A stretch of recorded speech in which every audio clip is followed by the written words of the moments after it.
আসলে এরকম কোনো পরিস্থিতি আগামী দিনে ঘটুক আমরা কেউই চাই না। এটা আমরা সকলে আসলে মর্মাহত এরকম একটা ঘটনার জন্যে।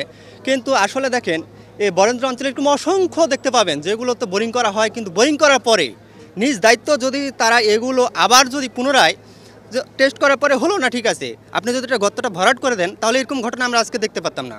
কিন্তু এই ঘটনাগুলো ঘটছে, এর জন্য আসলে সেই ছোট্ট শিশুকে আসলেই দায়ী, সে কেন তার বলি হবে? আমরা আগামী দিনে এরকম কোনো ঘটনা এই বরেন্দ্র অঞ্চলে ঘটুক, এমনকি সারা দেশে ঘটুক আমরা চাই না। দেখেন বরেন্দ্র অঞ্চলে ছোট ছোট বাচ্চারা তারা মাঠে খেলাধুলা করে, খেলাধুলা করতে গিয়ে এই অসাবধানতাবশত আজকে যে ঘটনা ঘটেছে, এর জন্য আসলে কে দায়ী আমরা দেশবাসী জানতে চাই, এবং এর সুষ্ঠু তদন্ত হোক। এবং এই যে আমরা আজকে যে উদ্ধার অভিযান চলছে, এটা আসলে গতানুগতিক পদ্ধতি, এখানে কোনো আধুনিকায়ন নাই। আধুনিক যন্ত্রপাতি দ্বারা যদি এই ঘটনা যদি সুষ্ঠুভাবে, এতক্ষণ আপনার এত সময় লাগছে, এত কালবিলম্ব ঘটছে, এটা আমরা কেউই চাই না। আমরা চাই বাচ্চাটা সুষ্ঠুভাবে এবং জীবিত উদ্ধার হোক। আমরা দেশবাসীর কাছে দোয়া প্রার্থনা করছি, সকলে আপনারা দোয়া করবেন যেন বাচ্চাটা জীবিত উদ্ধার হয় এবং যত দ্রুত সম্ভব যেন বাচ্চাটাকে উদ্ধার করা যায়। পর্যন্ত ছেলেটাকে দেখতে পাওয়া যায় না, এখন বাইচা আছে কি মরে গেছে এটা তো বলতে পারা যাচ্ছে না, সেটা আল্লাহ জানে ভালো। কাজ চলছে, কাজ শেষ হলে আল্লাহ যেহেতু ছেলেটাকে উদ্ধার করা যাবে। আসলে বাংলাদেশে আমরা বসবাস করি, কিন্তু বাংলাদেশের প্রযুক্তিটা ভালো না। এখানে বাচ্চাটা কাল 1টার দিক থেকে উদ্ধার অভিযান চলছে, অথচ আমরা কোনো গতি করতে পারছি না। এটা আমাদের অপারগতা, হ্যাঁ, এটা আমাদেরই ব্যর্থতা বলেন আর যাই বলেন। কারণ একটা অ্যাক্সিডেন্ট ছোটোখাটোই বলবো, কিন্তু আসলে বাচ্চাটা যেন উঠাতে পারতাম আমরা খুব উপকৃত হতাম জীবিত। এখন আল্লাহ কী হালে রাখছে জানি না, এই পরিস্থিতি দেরি হওয়াতে জিনিসটা আরও ক্ষতি। এর আগে তো অক্সিজেন দিয়ে তাকে বাঁচায় রাখছিল, এখন তো তারাও বলতে পারছে না কী অবস্থায় আছে। হ্যাঁ, এটা আমরা খুব মর্মাহত, শোকাহত। এটাই চাচ্ছি কি আমরা এই বিপদগুলো থেকে যেন আমরা পরিত্রাণ পাই অতি তাড়াতাড়ি, হ্যাঁ, অল্প সময়ের মধ্যেই। এটা আমাদের সরকারের কাছে আমরা খুব আকুল আবেদন জানাচ্ছি, এই কাজগুলো যেন দ্রুত হয়। আমরা আমাদের এটা অসচেতনতা এটা, আর এটার জন্যে আসলে আমাদের সচেতন হওয়া খুব প্রয়োজন। এবং এই উদ্ধার কাজটা আমাদের অনেক বিলম্বিত হয়েছে। আর বাংলাদেশের যে উদ্ধার কাজে যে যন্ত্রগুলো ব্যবহার হয়, এগুলো আসলে আরও আধুনিক করার দরকার। তাহলে ত্বরান্বিত আমাদের চাওয়াটা হচ্ছে আসলে উদ্ধার কাজটা আরও দ্রুত হয় যেন, এবং এই উদ্ধারের আধুনিক যন্ত্রগুলো আরও যেন আধুনিক হয়। আরও বোরিং আছে, এগুলো সচেষ্ট হতে হবে এবং এই যেন গর্তগুলো যেগুলো আসলে বোরিং করার পরে যেগুলো গর্ত হয়েছিল, এর জন্য একটা বাচ্চা আজ জীবন বিপন্ন। আসলে এটা আমরা চাই না। আর এটা যেন এভাবে না থাকে, গর্তগুলো যেন না থাকে এভাবে, যেন ভরাট করা। যদি বোরিং হয় তাহলে পরে এটা পানি না উঠলে পারে যেটা ভরাট করা হয় যেন। তো একটা জায়গায় যদি সে কোনো ডিপ টিউবওয়েল বসানোর জন্য অথবা যে কোনো জিনিস খোঁড়ার পরে গর্ত থাকে, সেই গর্তটাকে খোঁড়ার পরে পথচারী যাতে এখানে পড়ে না যায়, সেজন্য ফিনিশিংয়ে তার মুখটাকে বন্ধ করে দিতে হয়। এরকম দুর্ঘটনা বেশ, শুধু আপনি একটা বললেন, আমার জানা মতে 3-4টা আমি আমার জীবনে দেখছি যে এরকম গর্তে পড়ে মারা গেছে, উদ্ধার আর হয় নাই। তো সেজন্য যারা এটা করেছে, প্রকল্পকারী হয়তো ঠিক মতো করেছে, কিন্তু বাস্তবায়ন যারা করেছে তারা বিভিন্ন কারণে এগুলো করে না। 3টা কারণ নাও করতে পারে। একটা হলো অপ্রতুল, তাদের যে আর্থিক ক্যাপাসিটি থাকা উচিত ছিল সেটা হয়তো শেষে থাকে না বলে তারা করে না। দ্বিতীয়ত, তারা দুর্নীতির আশ্রয় নিতে পারে, যে টাকা দিয়ে এটাকে সমাপ্ত করার কথা ছিল ওই টাকা থেকে আত্মসাৎ করলে বাকি শেষটুকু করার তাদের আর সেই সুযোগ থাকে না। সেই জন্য অসৎ এবং যারা এই দুর্নীতির সাথে জড়িত তারাও এই সব ঘটনার জন্য দায়ী। আমার মনে হয় সরকার যদি দুর্নীতিকে শক্ত হাতে ধরতে পারে, তাহলে এ ধরনের যে ঘটনাগুলো ঘটছে, জাতি যেটা কোনো ক্রমেই আশা করে না, এগুলো ঘটা সম্ভব নয় বলে আমরা মনে করি। কিন্তু এটা ঘটতেই আছে, এটা সরকারের দুর্বলতা, এবারে কোনো সন্দেহ নাই। এবং এই প্রকল্প যারা করেছে তাদেরকে আইনের আওতায় এনে তাদেরকে দৃষ্টান্তমূলক শাস্তি দিলেই পরবর্তী কোনো জেনারেশন বা যারা এটা করবে তারা সতর্ক হয়ে যাবে। আশা করা যায় এই মানে যতটা বেদনাদায়ক ঘটনা ঘটেছে এই ঘটনার পুনরাবৃত্তি আর হবে না, আমরা এটা আশা করি। অপারেশনটা সম্পূর্ণ একটা সংবেদনশীল অপারেশন, খুবই স্পর্শকাতর। একটা বাচ্চা একটা 6 থেকে 8 ইঞ্চি একটা হোলের মধ্যে পড়ে গিয়েছে। তো এইটা আসলে তাকে তার সার্ভাইভেবিলিটি হিসাব করে তাকে ঠিক রেখে অপারেশনটা পরিচালনা করা অবশ্যই একটা সময় সাপেক্ষ বিষয়। আপনি যদি ইতিহাস দেখে থাকেন, যতগুলো এরকম ধরনের অপারেশন হয়েছে বিশ্বের এত আধুনিক কেউই এখন পর্যন্ত বের করতে পারি নাই, যেটা সুড়ঙ্গের ভিতর থেকে আপনার খুব সহজেই এরকম একটা অল্প 6 ইঞ্চি 8 ইঞ্চি ডায়ার একটা পাইপের ভিতর থেকে খুব সহজে উপর থেকে এক্সট্রাক্ট করে তাকে নিয়ে আসবে।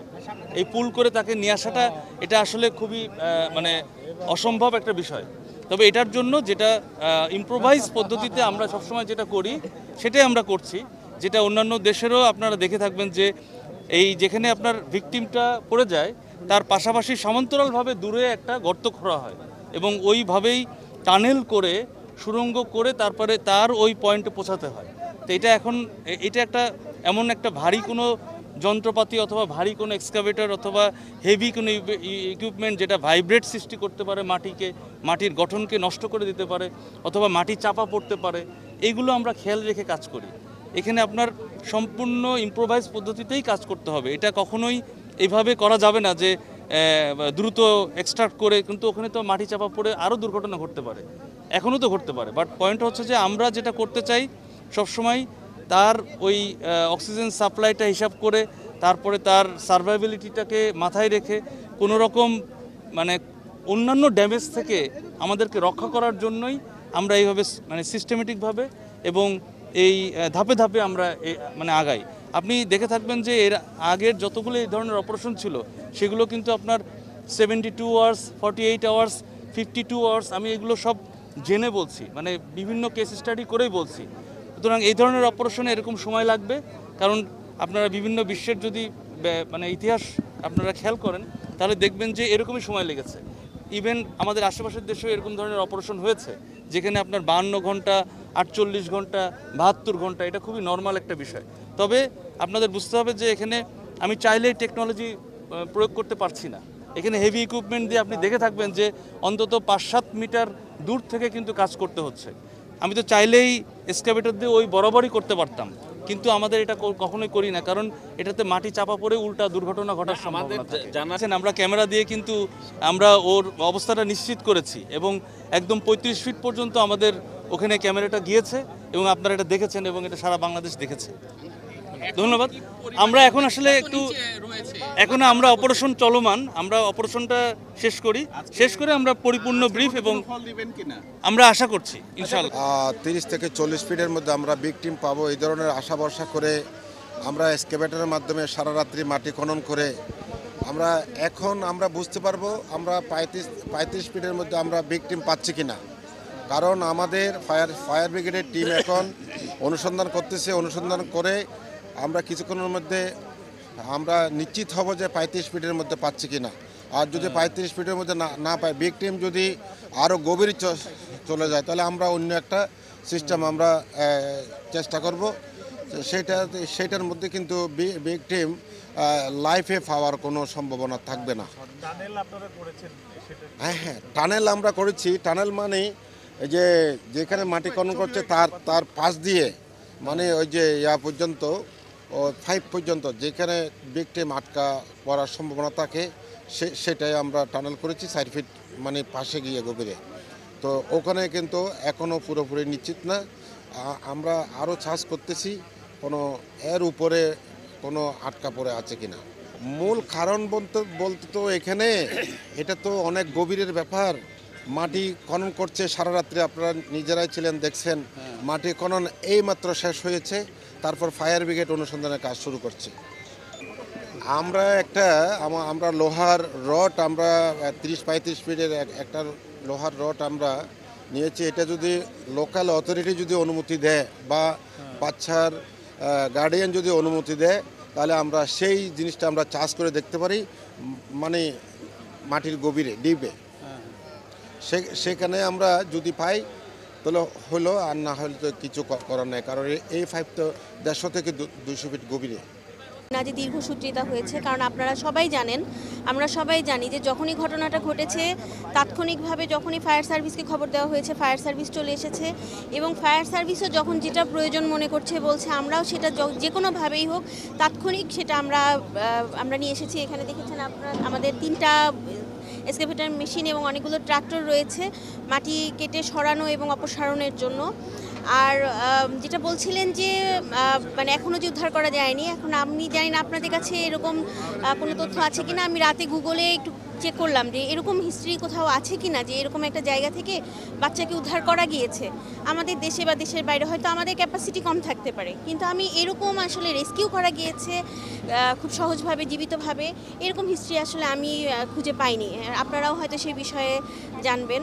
তো তারপরে আমরা এখনও আল্লাহর কাছে চাই, এখনও দেশবাসীর কাছে দোয়া চাই যেন বাচ্চাটার জন্য সবাই দোয়া করে, যেন বাচ্চাটাকে আসলে আল্লাহ চাইলে তো সবই সম্ভব, যেন বাচ্চাটাকে আমরা সুস্থভাবে অক্ষতভাবে উদ্ধার করতে পারি। আর আমাদের তো সর্বাত্মক চেষ্টা আমাদের প্রশাসনের পক্ষ থেকে, আমাদের জেলা প্রশাসক স্যার, বিভাগীয় কমিশনার স্যার সবাই বারবার খবর নিচ্ছেন এবং যে কোনো ধরনের সাপোর্ট প্রয়োজন হলে সেই সাপোর্ট আমরা দিব আমাদের প্রশাসনের পক্ষ থেকে। এই ব্যাপারেও স্যারেরা এবং আমরা সবাই বদ্ধপরিকর। এখন প্রথমত এখানে যে বোরিংটা করা হয়েছে সেটা আমিও জানতাম না, বা আমি বিএমডি এর সাথে কথা বলেছি, ওনারাও অবগত ছিল না। যেটুকু আমরা জানলাম যে এটি স্থানীয়ভাবে জনগণ, স্থানীয় জনসাধারণ করেছে। তো এটা তো আসলে কারোরই নলেজে ছিল না যে এখানে এরকম একটি গর্ত আছে, এবং যে বা যারা করেছে গর্তটা তাদেরই উচিত ছিল যে গর্তটা এটা ভরাট করে দেওয়া, অথবা এখানে একটা নিশানা রাখা যেটা জায়গাটা বিপজ্জনক। তো সেটা তো হয়নি। এখন আমরা আমাদের জায়গা থেকে আইনের যেটুকু ব্যত্যয় ঘটেছে আমরা অবশ্যই আইনানুগ ব্যবস্থা নিব পরবর্তীতে, এবং আরও আমরা বিএমডিএকে বলি বা অন্যান্য কর্তৃপক্ষ যারা আছে, আমরা সবাইকে ইতিমধ্যে বলা হয়েছে এবং কড়া নির্দেশনা দেওয়া হবে যে এরকম আরও কোথাও আছে কিনা, থাকলে যেন সেগুলা যেন কোনো আর বিপজ্জনক জায়গা না থাকে, সেই বিপজ্জনক জায়গাগুলো যেন অপসারণ করা হয়, সেটার জন্য আমরা প্রয়োজনীয় ব্যবস্থা গ্রহণ করব। এখন এটা একটু আইনি বিষয়, এটা একটু দেখতে হবে যে প্রথমত আমরা তো এখন বাচ্চাটাকে উদ্ধারের জন্য এটা আমাদের ফার্স্ট প্রায়োরিটি, তবে অবশ্যই আইনি যে কোনো বিষয় থাকলে সেটা আমরা ব্যবস্থা অবশ্যই নিব।